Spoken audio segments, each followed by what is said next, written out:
ಖಾತೆ ಸರಿಯಾಗಿಲ್ಲ, seniority maintain ಆಗಿಲ್ಲ. ರಾಮಲಿಂಗಾರೆಡ್ಡಿ 8 ಸಾರಿ, ನಾನು 8 ಸಾರಿ ಗೆದ್ದೆ. ಈ ರೀತಿ 8, 7, 5, 6 ಎಲ್ಲ ಗೆದ್ದೆ. ಅದನ್ನ ಸಮತೋಲನವಾಗಿ ನೋಡ್ಬೇಕಾಗಿದೆ. ನಾನು ಅಖಿಲ ಭಾರತ ಕಾಂಗ್ರೆಸ್ ಅಧ್ಯಕ್ಷರಿಗೆ ಮನವಿ ಮಾಡ್ತಿದ್ದೀನಿ, ತಾಯಿ ಸ್ಥಾನದಲ್ಲಿದ್ದೀರಿ, ಎಲ್ಲಾ ಮಕ್ಕಳನ್ನು ಒಂದೇ ತರ ನೋಡ್ಬೇಕು ಮತ್ತು ಸೀನಿಯಾರಿಟಿ ಮೇಂಟೈನ್ ಆಗ್ಬೇಕು. ಇವು ಮಾಡೋದ್ರಿಂದ ಮುಂದೆ 2028ಕ್ಕೆ ಕಾಂಗ್ರೆಸ್ ಬರೋದಕ್ಕೆ ದಾರಿ ಆಗ್ತದೆ ಅಂತ ಹೇಳಿ ಅವ್ರಿಗೆ ಮನವಿ ಮಾಡ್ತೀನಿ.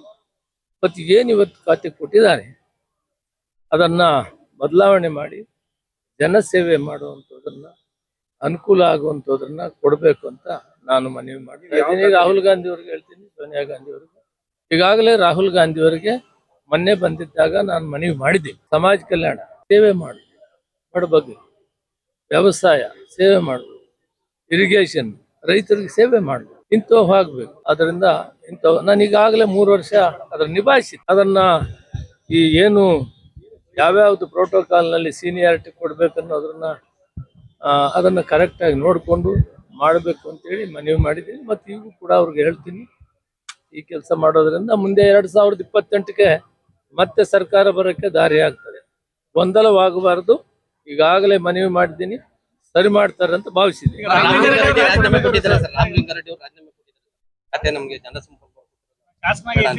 ಬಹುತೇಕ ದೇಶಪಾಂಡೆ 9 ಸಾರಿ ಇರ್ಬೋದು ಅನ್ಸುತ್ತೆ. ಅವ್ರನ್ನ ಬಿಟ್ರೆ ರಾಮಲಿಂಗಾರೆಡ್ಡಿ ಅವರೇ ಸೀನಿಯರ್ ಇದ್ದಾರೆ. ಇವೆಲ್ಲನೂ ಕುಂತು ಇವತ್ತು ನಮ್ಮ DK ಶಿವಕುಮಾರ್ ಅವರು ಮುಖ್ಯಮಂತ್ರಿ, ಹೊಸದಾಗಿ ಆಗಿರುವಂತ ಹರಿಪ್ರಸಾದ್ ಅವರು, ಇವರನ್ನ ವಿಶ್ವಾಸಕ್ಕೆ ತೆಗೆದುಕೊಂಡು ಇಲ್ಲಿ ಮೂಲಭೂತವಾಗಿ ಯಾರ್ಯಾರಿಗೆ ಯಾವ ಸ್ಥಾನಮಾನ ಕೊಟ್ಟರೆ ಮುಂದೆ 2028 ಸರ್ಕಾರ ಬರ್ತದೆ ಅನ್ನೋದನ್ನ ಚಿಂತನೆ ಮಾಡಿ ಮರುಪರಿಶೀಲನೆ ಮಾಡಿ ಕರೆಕ್ಟ್ ಮಾಡಬೇಕು ಅಂತ ನಾನು ಮನವಿ ಮಾಡ್ತೀನಿ.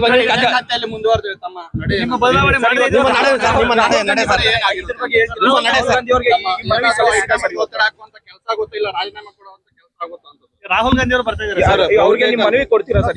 ಬೆಂಬಲಿಗರು ಎಲ್ಲ ಕಡೆ ಸರ್ ರಾಜ್ಯಾದ್ಯಂತ ತಮ್ಮ ಬೆಂಬಲಿಗರು ಪ್ರೆಸ್ ಮೀಟ್ ಮಾಡ್ತಾ ಇದ್ದಾರೆ. ಪಕ್ಷದ 50 ವರ್ಷಗಳ ಸುದೀರ್ಘ ಚರಿತ್ರೆ ಇದೆ. ಶಿಸ್ತಿನ ಸಿಪಾಯಿ ಆಗಿದ್ದೀನಿ. ಏರುಪೇರುಗಳನ್ನ ತಿದ್ದಬೇಕು ಅಂತ ಮನವಿ ಮಾಡಿದ್ದೀನಿ ಅಷ್ಟೇ, ಬೇರೆ ಮುಂದಕ್ಕೆ ಮಾತಾಡಲ್ಲ.